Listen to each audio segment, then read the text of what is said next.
Tem tanto canal no YouTube e um canal cristão como esse, não é possível que você não vai se inscrever logo nele, né?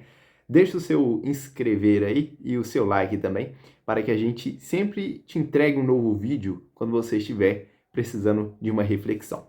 E nesse vídeo nós vamos falar sobre o capítulo 10 de João, no qual Jesus está nos dando a orientação sobre as características do bom pastor. E no versículo 10, 9 e 10, Jesus diz o seguinte: no versículo 9 e 10, eu sou a porta, se alguém entrar por mim, salvar-se-á, e entrará e sairá e achará pastagens. O ladrão não vem senão a roubar, a matar e a destruir. Eu vim para que tenham vida e a tenham com abundância. Jesus, então, nessa passagem, ele está dizendo que ele é a porta das ovelhas. Mas Jesus é a porta para onde? Jesus é a porta para o céu. Então, se a gente fizer parte do corpo de Cristo, se a gente for parte dessa porta, nós vamos então ter uma transcendência, um acesso ao reino dos céus. E Jesus, ele nos dá essa dica para também nos orientar sobre o bom pastor, as características do bom pastor. Jesus, nessa passagem de João 10, ele dá várias características de como é o bom pastor. E nessa vida aqui terrena, nós com Jesus tivemos o maior dos pastores. Mas Jesus também nos deixou alguns pastores que são responsáveis por nos orientar a alcançar o caminho dos céus. E Jesus, no mesmo capítulo 10, no versículo 1 e 2, ele dá as características para nós de como é o bom pastor. Jesus diz o seguinte: aquele que não entra pela porta do curral das ovelhas, mas sobe por outra parte, é ladrão e salteador. Aquele, porém, que entra pela porta é o pastor das ovelhas. Bom, a partir disso, nós temos a orientação de como nós devemos escolher os nossos pastores aqui nessa terra.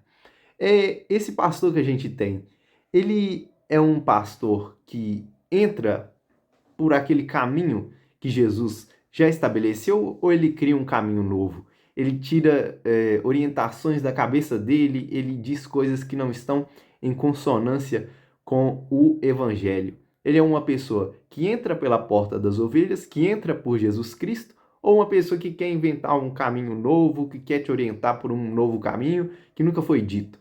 Bem, esse é um ponto que nós temos que analisar nos nossos pastores de hoje em dia. E uma outra questão envolvendo isso é que se nós não nos atentarmos a como os nossos pastores se comportam, nós vamos acabar como as ovelhas dessa analogia que Jesus faz.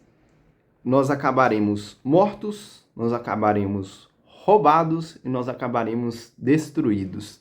E não é por maldade necessariamente dos pastores, é simplesmente uma receita de bolo. Se aquilo que a gente segue não está em concordância com o que o pastor verdadeiro, que é Jesus, nos disse, nós vamos acabar sendo furtados, nós vamos acabar mortos e destruídos.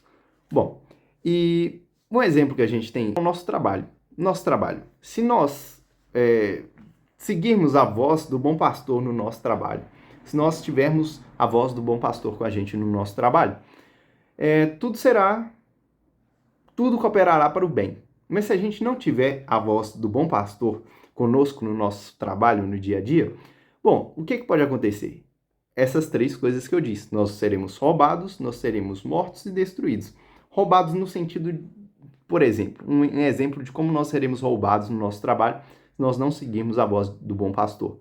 Nós teremos, por exemplo, o nosso convívio com Deus roubado de nós, porque pode ser um trabalho maçante, pode ser um trabalho que não vai nos permitir ter esse convívio com Deus.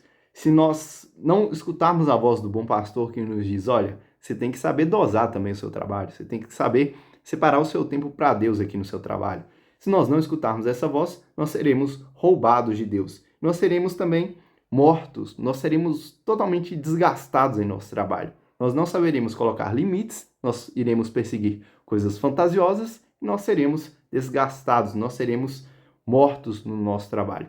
E nós também seremos destruídos através da escravidão que o trabalho pode causar em nós. Nós poderemos aceitar situações inaceitáveis por não escutarmos a voz do bom pastor no nosso trabalho. Uma voz que nos diz o que nós devemos aceitar e como nós devemos agir. Então, nós devemos ficar atentos à voz do bom pastor. E quando nós estamos atentos a essa voz, quais são os frutos que nós podemos esperar? Nesse mesmo exemplo do trabalho que eu estou pegando, nós podemos esperar sermos dignificados no nosso trabalho. O trabalho vai ser uma fonte de sustento para a gente, uma fonte de sustento saudável para a nossa família. O trabalho ele vai ser uma oportunidade de evangelizar. Ao invés da morte, vai ser uma oportunidade de vida eterna para novas pessoas, porque nós vamos evangelizar as pessoas do nosso trabalho. E também vai ser uma oportunidade de edificar, porque o trabalho, ele tem a sua característica de dificuldade, a característica de ser um pouco maçante. E isso nos ajuda a carregar a cruz do dia a dia, a cruz das dificuldades, das outras dificuldades que nós também temos na vida, se nós soubermos trabalhar de forma fiel no nosso trabalho, escutando a voz do bom pastor. É isso aí, espero que você goste dessa reflexão. Um grande abraço e até o próximo vídeo.